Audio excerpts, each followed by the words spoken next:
Oi, pessoal. Vamos novamente, né, dar continuidade aos último conteúdo. O nosso último conteúdo, se vocês observarem, no livro de vocês, ele traz, né, a escravidão indígena e a escravidão africana. Traz juntos, né? Só que eu vou separar. Vou dar hoje a primeira aula sobre a escravidão indígena e na próxima videoaula eu vou especificar, né, uma videoaula só da escravidão africana. Por quê? Porque quando a gente fala de escravidão, a gente só pensa em escravidão africana, né? Mas, obviamente, existiu a africana indígena, né, que não é muito falado em livros didáticos, né? A gente, para observar, primeiro, eu trouxe um conceito, né, de antecedentes, como é que surge esse termo, né, essa condição de escravo, né? Ela existe lá primeiro na Grécia, né? A escravidão, ela convertia o homem em meio de produção, privando, né, de alguns elementos, como elementos sociais. Logo havia uma separação clara entre o trabalho e essa liberdade aí apresentada. Apresentada na participação política. Foi na Idade Média, com a Igreja Católica, que essa visão de trabalho ela foi alterada, tomando aí um meio para salvar a alma, né? Então, para o filósofo Aristóteles, o escravo é um instrumento animado, é humano, possui alma e, todavia, assemelha-se a um objeto por sua condição de pertencer ao outro. A condição dos escravos africanos era juridicamente a de uma pessoa ou de um objeto. O senhor possuía esse direito de vida e de morte sobre esse escravo, de ter direito de castigá-lo ou açoitá-lo até matar. Aqui também alguns elementos, né? Os portugueses eram autorizados a conquistar territórios não cristianizados e consignar aí essa escravatura perpétua até os pagãos se capturarem. Chamado aí Novo Mundo, ele seria dividido entre Portugal e Espanha através do meridiano situado aí a 100 léguas do oeste do arquipélago, que estivesse ao oeste do meridiano seria o que estivesse ao leste português, né? A propriedade exclusiva de todas as ilhas e de terras, portos e mares conquistados nas regiões que se estendesse desde o Cabo do Bojador e o Cabo Anao, que era atual Cabo Chalmar, ao longo de toda a Guiné e mais além ao sul, o direito de continuar as conquistas contra os muçulmanos e os pagãos nesses territórios. O direito também de comercializar com os habitantes dos territórios conquistados e por conquistar, exceto os produtos tradicionalmente proibidos aos infiéis, que eram ferramentas de ferro, madeira, para a construção aí de cordas, navios e armaduras. Né? Então, com a expulsão aí de 1496 dos muçulmanos e judeus, Portugal teve a necessidade de uma mão de obra que era utilizada principalmente em serviços domésticos, né? Essa mão de obra seria encontrada inicialmente na barbárie da África, sendo os portugueses responsáveis em resgatar esse povo e civilizar. Com a era aí dos descobrimentos, novos povos foram encontrados, como os tupis aqui no Brasil, né? Então, aqui é uma imagem que aparece quase em todos os livros didáticos, que é a primeira missa, isso em 1860, né? Onde vocês observam que tem uma grande concentração de indígenas, a necessidade aí deles serem catequizados, né? Que essa necessidade ela foi além também dessa questão da escravidão.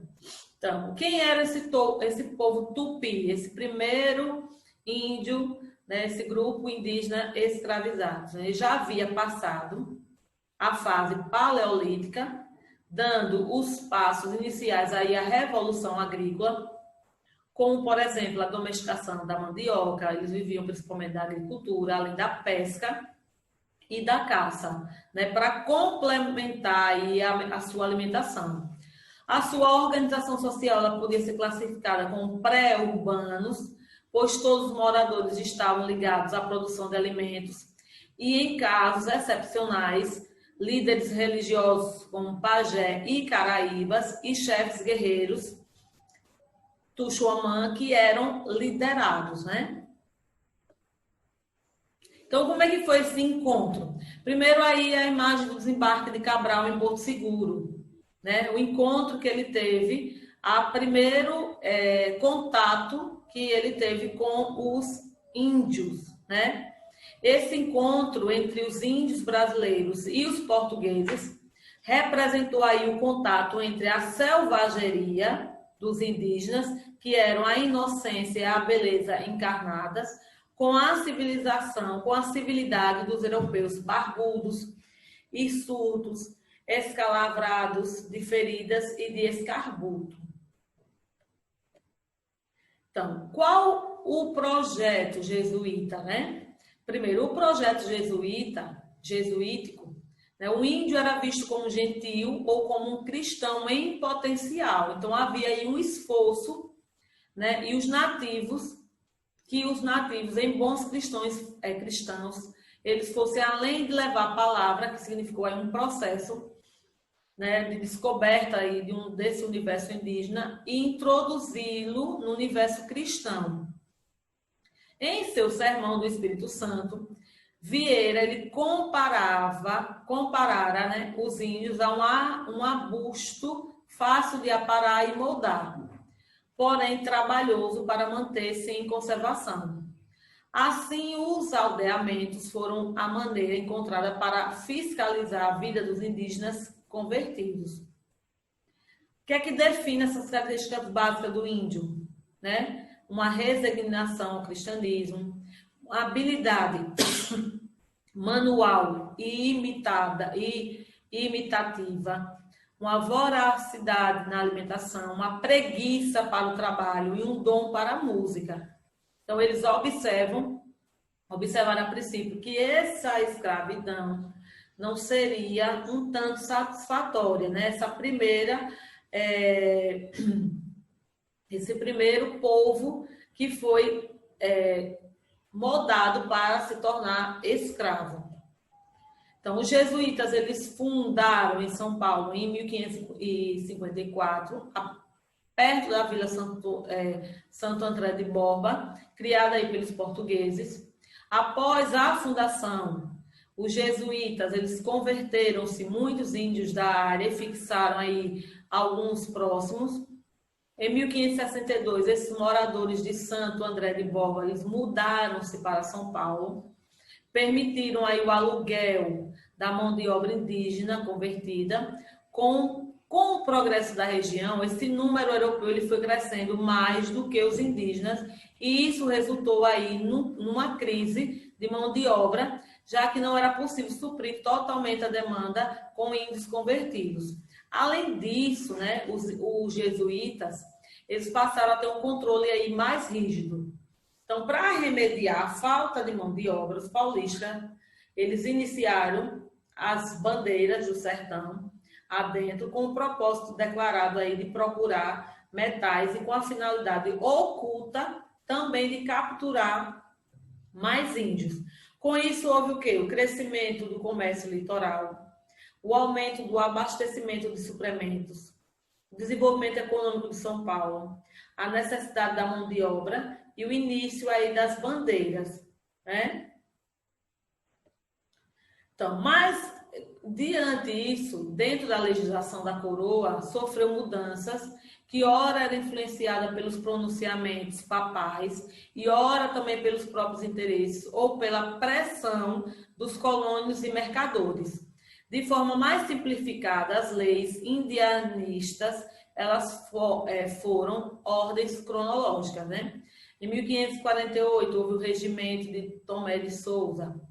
uma lei de Dom Sebastião, 1570. Em 1609, a lei de Dom Felipe II. Em 1611, a retomada aí da escravidão. Em 1639, a bula papal de Urbano VIII.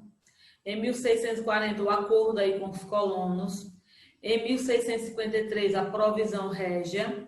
Em 1663, o fim do poder temporal dos jesuítas sobre os índios. Então, segundo Gileno, um pesquisador, a primeira lei foi a do Regimento de Tomé de Souza, de 1548, em que proibia a guerra contra índios, amigos, e previa a conversão destes à fé católica e os inimigos fez-se a guerra. Já a Silva, a primeira lei que foi promulgada foi a de Dom Sebastião, isso em 1570, que proibia a captura de índios no sertão sem um motivo aparente e solicitava aí o registro dos cativos. Já Fausto, outro pesquisador, em 2014, ele acrescenta que essa lei ela excluiu os aimorés por estes terem relações hostis com os portugueses. Segundo Domingues, em 2000, em 1555, Dom José I ele aprovou a liberdade dos indígenas do norte do Brasil, sendo divulgada há apenas 2 anos depois pelo medo de constatação de moradores e de missionários.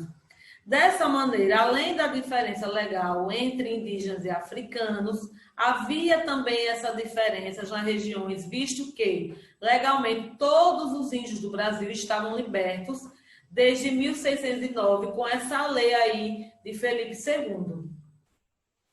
Mas havia um período que nós chamamos de período de transição, porque havia uma organização interna das tribos, como dito anteriormente,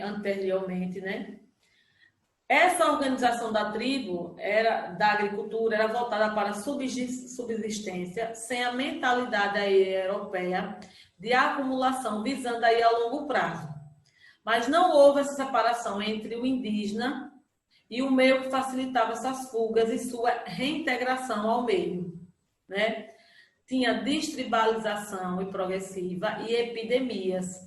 Essa destribalização, ela diminuiu o ritmo do crescimento e também das epidemias eram, em sua maioria, fatais, que dizimaram aí, às vezes, tribos inteiras.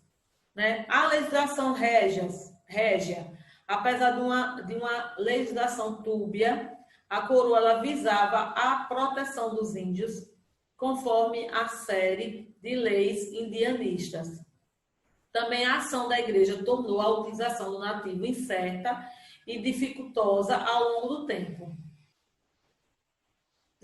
Então, aqui a opinião, nós vamos falar em questão pessoal. Em primeiro momento, o índio ele representou o selvagem com sua nudez, a falta de fé de um rei, Também a colonização, em sua situação, ela foi ambígua. Por quê? Porque num momento era escravizado e no outro estava livre e depois voltou a ser escravizado. Hoje, infelizmente, ele ainda não tem liberdade, Pois na sua época da colonização ele foi considerado um tutelado pelos jesuítas.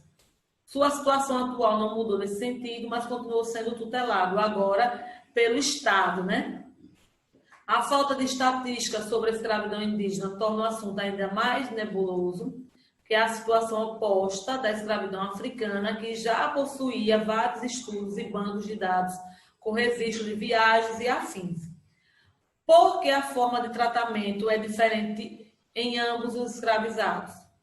Outro ponto também interessante na historiografia sobre o tema da escravidão indígena é que aparentemente não houve uma evolução do conceito como aconteceu com o da escravidão negra.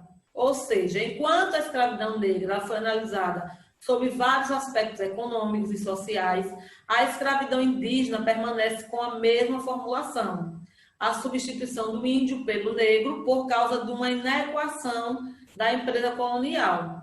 Tendo em vista que o trabalho de Monteiro seria possível formular uma hipótese de que O indígena ele foi utilizado durante todo o período em atividades, isso em atividades secundárias, para a economia colonial, como o caso do trigo de São Paulo, que visava aí abastecimento interno.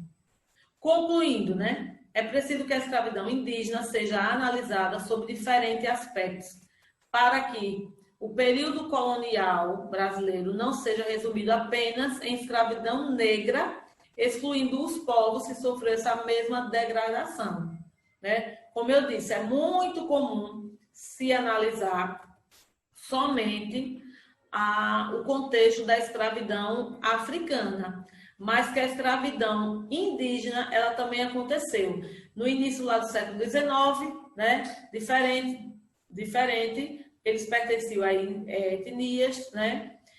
Para a coroa portuguesa, os indígenas, de maneira geral, eram considerados inferiores, deveriam se submeter à autoridade do governo. Já no final do período colonial, eles eram, havia essa submissão que consistia no fornecimento de mão de obra e incorporação dessas terras indígenas, né, ao litoral oficial brasileiro. Né? Aí foi quando houve essa substituição.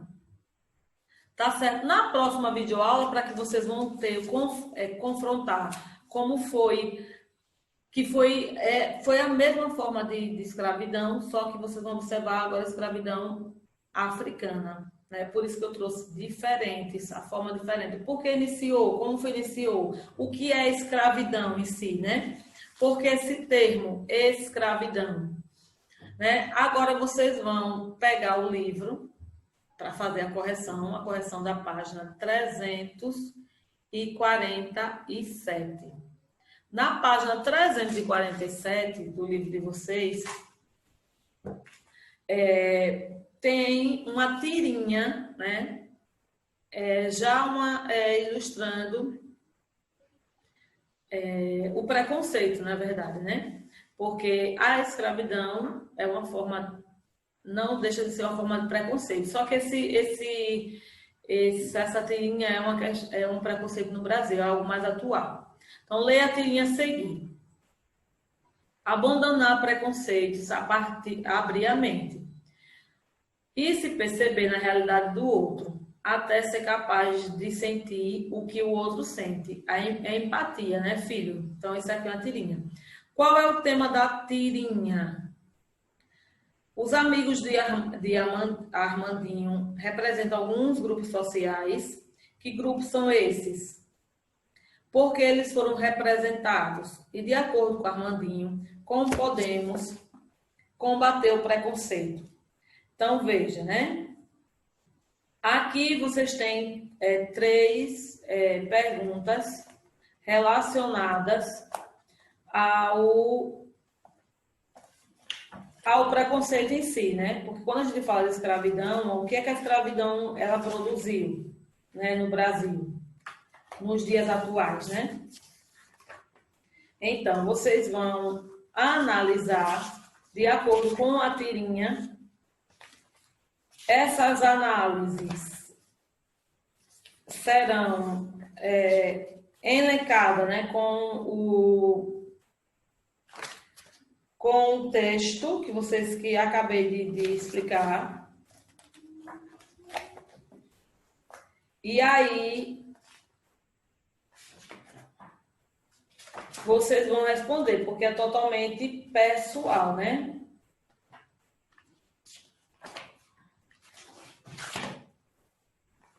Então, e está também observando alguns aspectos que são relevantes. Então, as 3 perguntas são perguntas pessoais que vocês teriam que responder de acordo com uma observação, né, em relação ao preconceito. Então, se vocês tiverem qualquer dúvida, a tirinha em si já está, a criança, né, chamada aí de Armandinho, ela faz uma observação perguntando, falando para a mãe alguns elementos que são importantes para que a gente veja o que é empatia, né? A gente se colocar no lugar do outro. Então, aqui já traz uma reflexão. Então, vocês têm que observar em relação, né, porque a pergunta é se sofreu algum preconceito, então são respostas pessoais, tá certo? Na próxima videoaula, como eu já falei, eu vou dar continuidade à escravidão africana, tá certo? Então, qualquer dúvida, perguntem lá no chat, viu? E que eu respondo. Então, até a próxima videoaula.